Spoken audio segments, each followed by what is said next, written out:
Winnipeg. Bryan Little described it as skating into a wall. The high-powered Winnipeg Jets offense couldn't navigate its way through the neutral zone against the Nashville Predators, who at times kept 5 defenders near the center red line.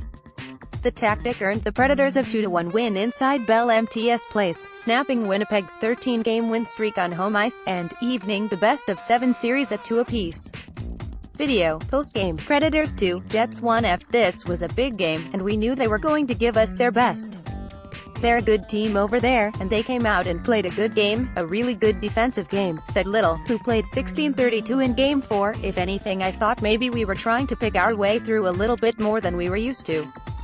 Trying to make things happen when we were down, instead of just playing our game, and waiting for our chances to come. Video, WPG recap, Lane scores late. PPG in Game 4 loss. Patrick Lane scored his first of the series with less than a minute left in regulation to give the home side a chance to tie the game, but his wrist shot was the only puck to beat Pecorine, who finished the night with 32 saves. It's always nice to score, that was just a little bit too late.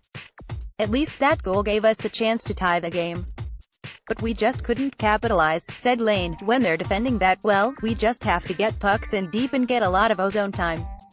Just try to shoot a lot and create some loose pucks. Video, post-game, Patrick Lane. Even still, the Jets had their chances. Josh Morrissey's backhand hit the knob of Renee's stick. Adam Lowry had a shot from the slot go off a falling Ryan Hartman's leg just outside the crease. A shorthanded 2-on-1 saw a pass from Blake Wheeler bounce over the stick of Mark Schieffel. Halfway through the game, the Jets had 22 shots to Nashville's 11. Video, post-game, Paul Maurice. I don't think we moved the puck the way we need to, in order to build that speed we need to through the neutral zone, said Maurice. We were digging an awful lot of them out of our feet, and out of our hands. They knocked some stuff down and did a good job with it, but we were a little slow there in the neutral zone. For the third consecutive game, Nashville would find Twine first. Mike Fisher won an offensive zone face-off win, and while the initial shot from the point didn't get to the net, it stayed around the crease area as a number of players tried to corral it. Ryan Hartman was the first to get a stick on it, and flipped it over Connor Hellebuck's left shoulder, putting Nashville up 1-0 with 2:40 left in the opening period. We got behind a goal and couldn't turn the switch tonight, said Wheeler. I think you want to up the desperation level a bit as we go forward.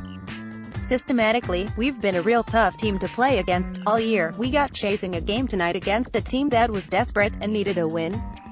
They were willing to sit 5 guys back, and we weren't willing to, for the most part, do the things we needed to do to break that. Video, NSH at WPG, GM4, Delane Wires home wrister for PPG. Predators would add to the lead in the second, after Dustin Byfuglien was called for slashing. PK.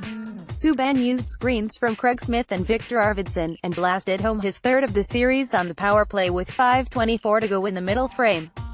That's where Maurice felt Nashville's game changed. They sat deeper in their neutral zone at 2-0, said Maurice. We have to be cognizant of if that score happens again, we're going to see a slightly different look. They stopped pushing offensively quite a bit. We were in the neutral zone so much because they stopped making plays coming out of their end. They got the puck, ripped it out into the neutral zone, sat in there, and they were comfortable doing that. Video, post-game, Bryan Little. Lane's goal, his third of the playoffs, came with Subban in the box for cross-checking. Paul Stastny won a draw back to the 20-year-old, who ripped a shot that squeaked its way through Renee's legs. But that's as close as the Jets could get, and now they set their sights on Game 5 at Bridgestone Arena on Saturday night. Not for a second did we come into this series thinking we were going to breeze through it. We expected it to be a battle, said Wheeler.